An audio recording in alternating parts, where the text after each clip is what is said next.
Hello, welcome to this week's weekly transits starting February 27th.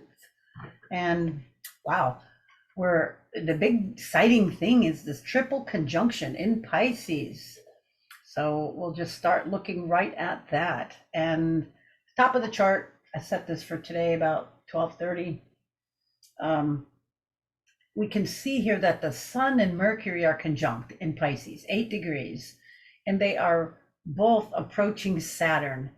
This is very interesting that they're, I mean, the Sun makes it transits over Saturn every year, and so does Mercury. But the interesting thing is that they're doing it together. So Mercury and revolves closely around the Sun. It's like every 3 months it goes retrograde for 3 weeks, and that's its dance. And right now, it's it had its retrograde direct. It's gaining speed. It's crossing the Sun. It's totally fuzzed out by the Sun, so it's like fused with it. Whenever Mercury gets as close to the Sun, it is the pair together, and the Sun is huge and a teeny tiny Mercury. So it's just it's like the Sun energy with a little bit of Mercury. um but as far as Mercury is concerned, it's being burned out by the Sun, and then those two will pass over Saturn.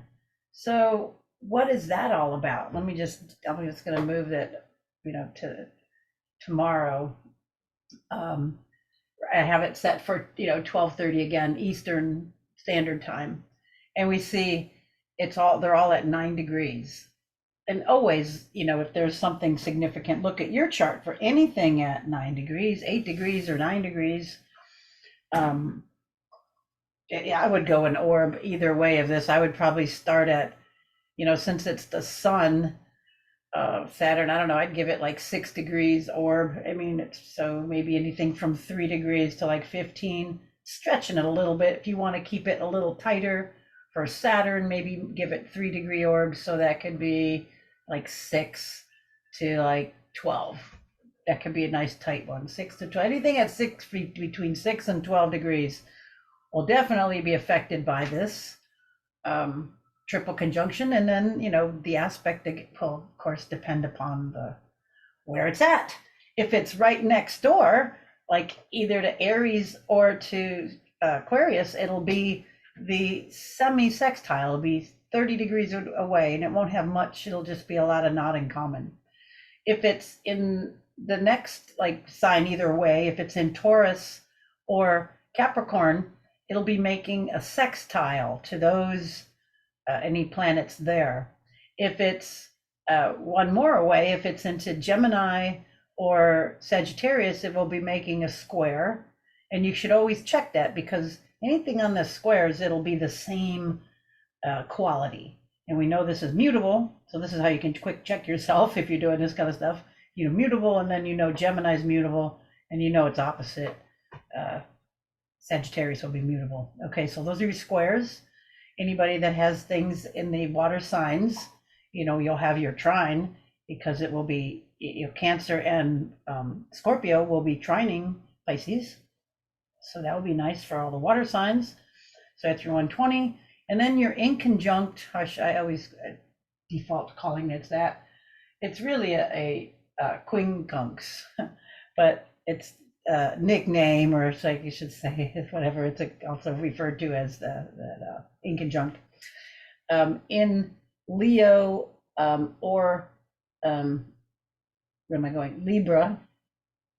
I got it right. Yeah. Uh, so it will be, Pisces is that 150-degree angle over to Leo. So anybody's got something Leo there, it's kind of like the Aries and Aquarius. So we have the Leo and the Libra. Anything that 9 degrees Libra will also have the quincunx. And then anything opposite at the 9 degrees Virgo will, of course, have the opposition. So look in your chart and see what's there. If it's the Sun, of course, it'll be impacting you more, but all the other planets and nodes, have their part of the conversation with this.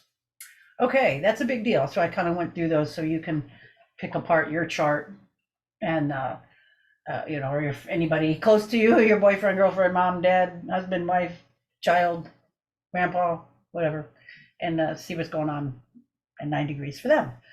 So, okay, all the math part out of the way. Now let's look at what is this? What's this all about? Well, sun, the center, your vitality, who you are, the essence of life, life to the universe, life to you, what you're excited and passionate about, that resonance.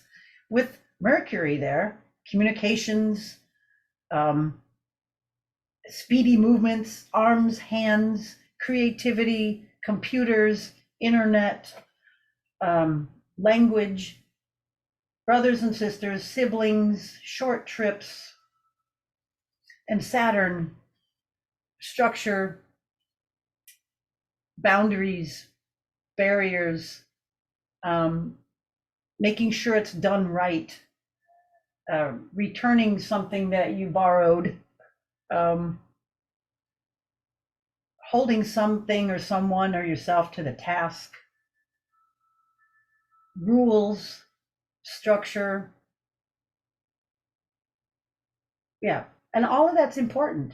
And we can see where it would go out of bounds if it's too much or too little. It's like the overly stern parent and the overly lax parent, Saturn, overly stern, too many rules, too rigid, too much, boundaries, too limited, too squashed.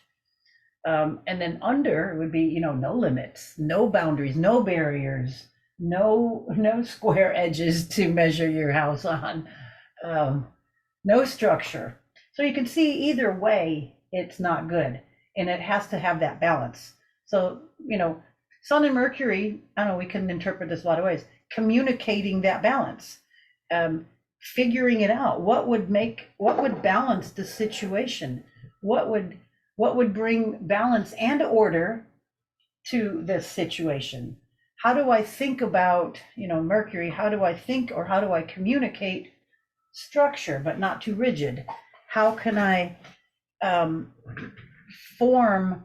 How do I communicate, and form what I want to move towards? Structure is form in that Saturn. How can I communicate what I want to structure in my mind, in my life, in my soul? How do I communicate this form that I'm seeing or sensing or trying to bring to form?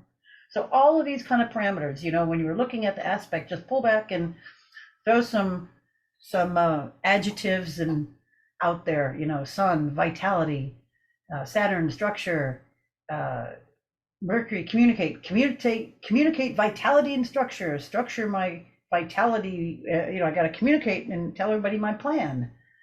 All kinds of parameters like that with whoever you are in your life.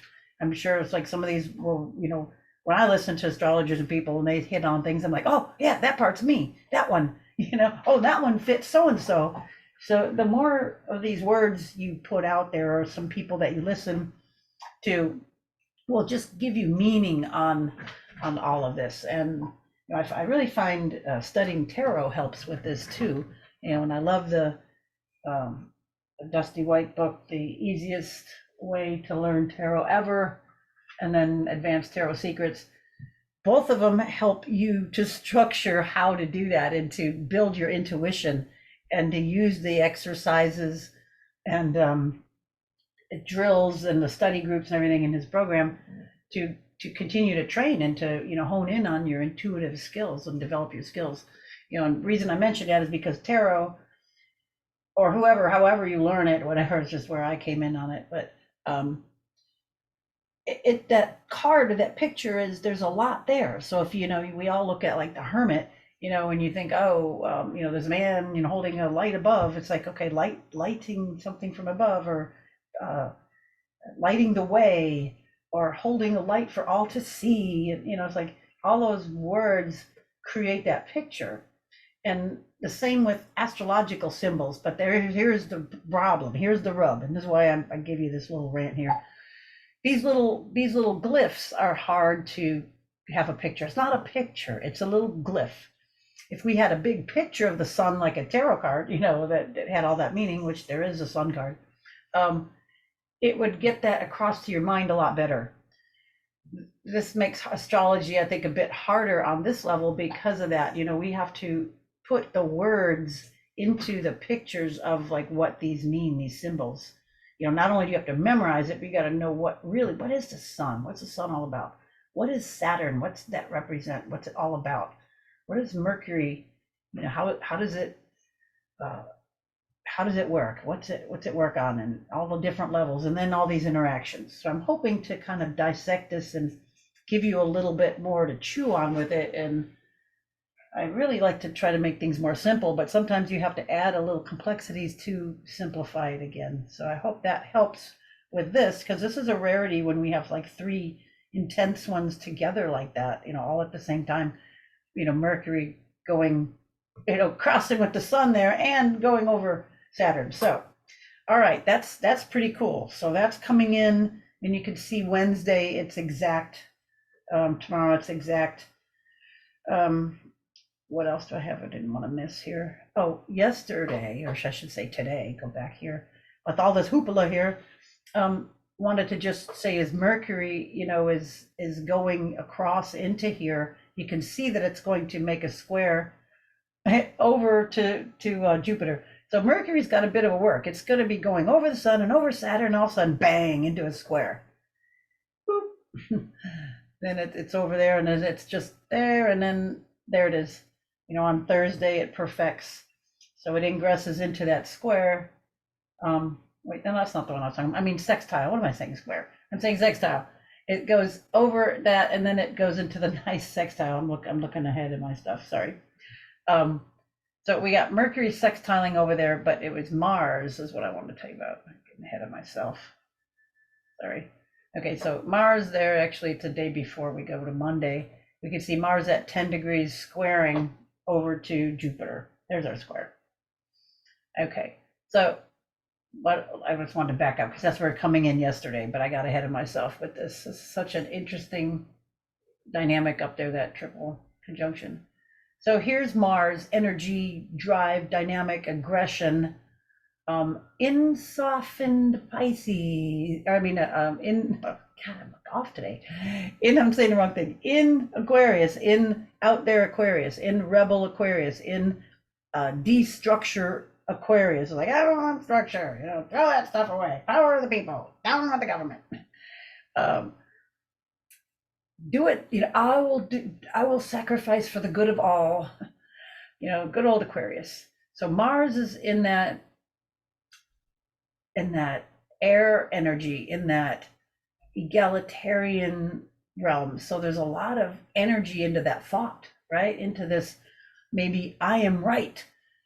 Oh, this is terrible. I gotta tear this down, and I am right. So watch that with Mars as it goes and butts up against this big Taurian, Jupiterian placement. So, Jupiter's been in there. It's just, just happy getting fat and fed. It's not going anywhere. So Mars is going to be having a bit of a time up against this. So, this is coming in, and then sometimes after it perfects, we kind of get sometimes more of the problems. So watch the inflated egos or the I know all type of attitude, either you or somebody else. And then here we can see that it will start to fall away as Mars pulls out in front. Okay. Then we start coming into, we see this alignment here, which we're going to talk about in a second. I try to keep things in order for you. Things go so fast. All right, so here we go, Wednesday. Now we have our Mercury coming into that sextile with Jupiter. So that's interesting because Mars was just into that square, so it kind of poked Jupiter a little bit. Jupiter's just like was, expanding and relaxing in all its Taurian pleasures. And then all of a sudden Mars is like, hey, come here. And it's like, what? Yes, like a fly or something, a mosquito bothering big Jupiter. But then Mercury comes down and it says, don't worry about it. It's gone. It's fine.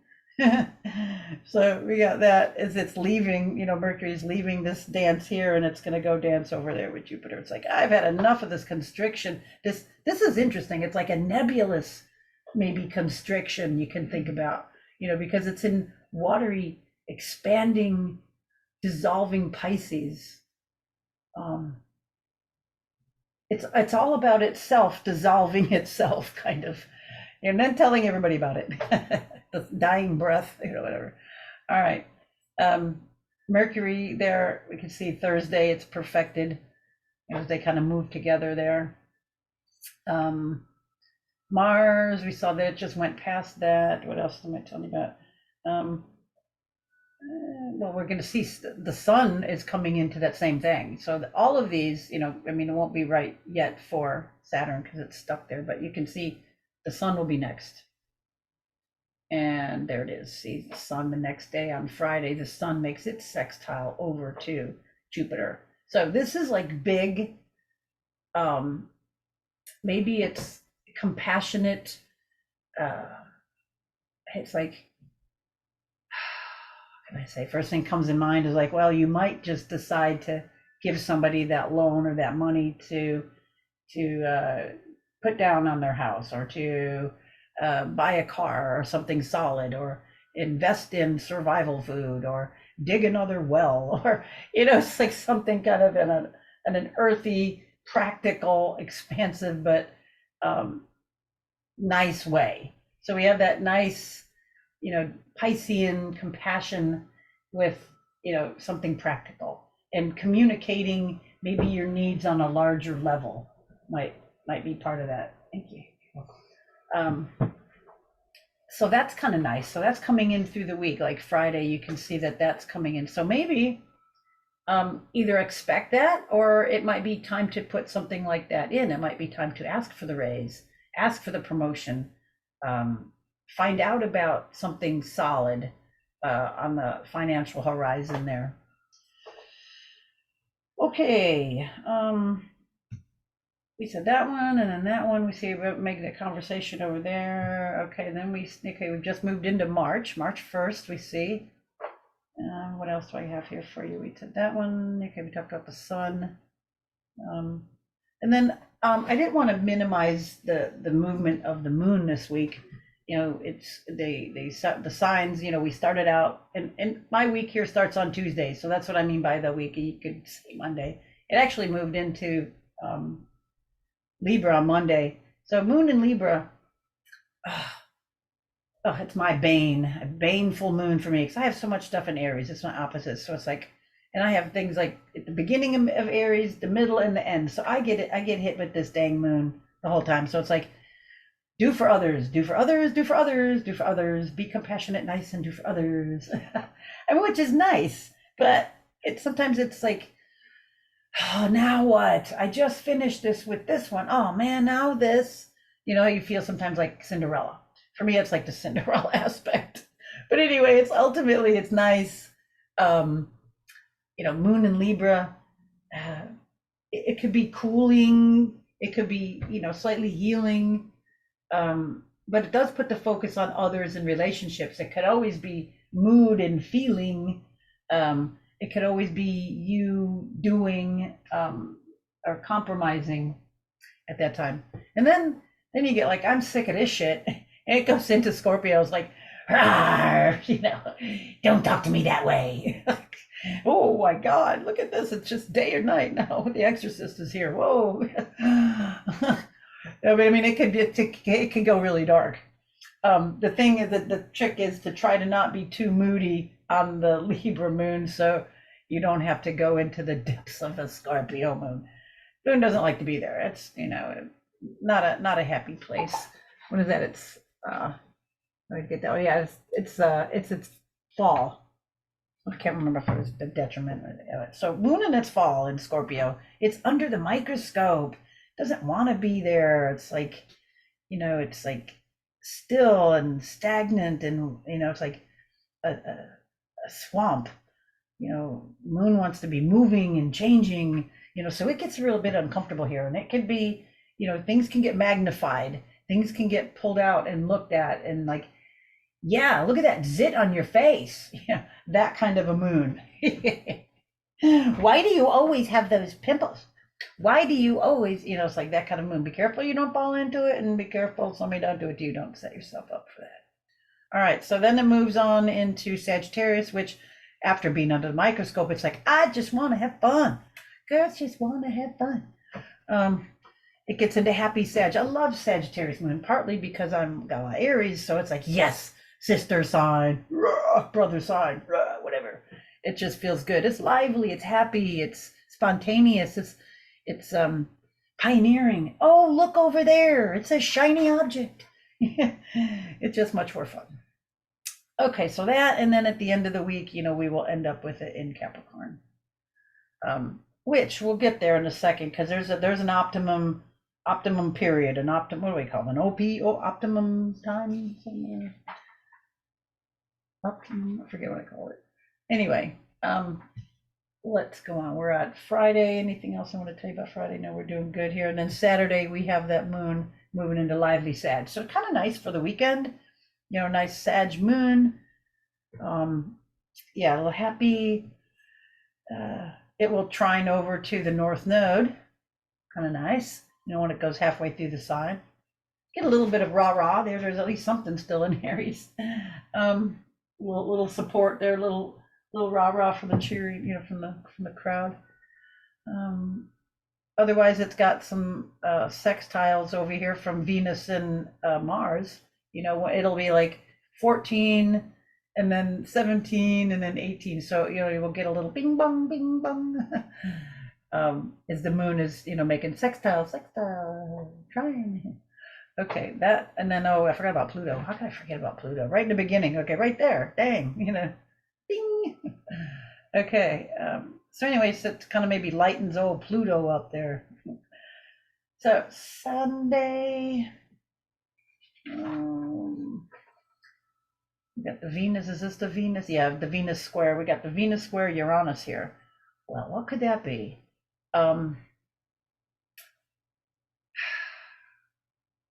So it's like fixed to fixed. It could be like the rebel without a cause, rebel with a cause, maybe. It's like trying to lighten something up, maybe trying to bust down some barriers. Because we got that fixed earth energy too. Fixed air, fixed earth. Earth and air. That type of combination. We could have moist or dry air combining with earth. I'm just trying to think of the mix on that level. Well, anyway, Venus things, what you value, your money, your possessions, coming up maybe, against it, something may go in, how do I say this? You may have to expose something. It's like look at like a fraud or a miscalculation, a mistake, an error. You may make that, you're not being careful. It's like, oh darn, there was only one decimal point. Anyway, something with possessions or money, something unexpected, Uranus, something solid, something on the earth level. So anyway, expect a little disruption maybe with that. And then it's anything, if you've got near the 19 degrees too, it might tie into that. But anyway, that can be just a little gnarly, something out of the blue, from the past, a blast from the past. All right, and then Monday, is that all I wanted to share yet? Oh yeah, it's one of those optimum periods. That's right, that's what I was thinking of. After the moon enters, let's go just about hours. After the moon goes into Capricorn, go another hour. All right, so it's like after the moon goes into Capricorn here, it's in that doing energy, it's in that productivity, it's doing something constructive. So we got that, for the 2.5 days until it goes void, of course. Sorry about that. So that's, take advantage of the period coming into Monday. We've got a couple of things, with this triple conjunction, taking advantage of that time. With the Sun and Mercury there, helping focus. I'm just recapping a couple things in the week. We've got those, we've got the Sun and Mercury then trining over to Jupiter. So communicating your wishes, your expansiveness, your Sun, what's on your mind or in your heart. Then we have the nice Sag Moon coming in this week over the weekend. And then after that, like go to work on Monday, we're like all charged up and ready to, to be productive and to be constructive with something. And then we also have on this day, we've got Mercury sextiling over to Uranus there. We're just kind of finishing that. There it is. It's coming into it right there. Mercury over to Uranus. So Mercury's been busy, right? We come into this week with it, going over with the sun and Saturn, and then it's making a square over to Jupiter, and then a sextile over to Jupiter. Then it's going to make a sextile over to Uranus. So Mercury's been busy. It's kind of like not bad aspects. I mean, the conjunction's intense, of course, but it's on a mundane level. I think there's like more and more's coming out. More truths are revealed. More people are getting are understanding. More people are waking up to the elite global agenda, to the fact that these ultra rich, ultra whatever you call these people, these companies, these corporations that are all different are ruling everything, and we're accepting it. So people are waking up to the fact that we don't want to do that anymore. Here's all this, this Aquarian, egalitarian, tear down some of these structures kind of coming into place. We can see definitely from an astrological point of view, a lot of the stuff changing and moving. All right, I guess that is it for today. And next week we'll be over here. The sun will almost be halfway through Pisces, and we'll get ready for the month of March. All right, thank you for listening, and keep checking back. Astro Breeze, YouTube. Bye for now.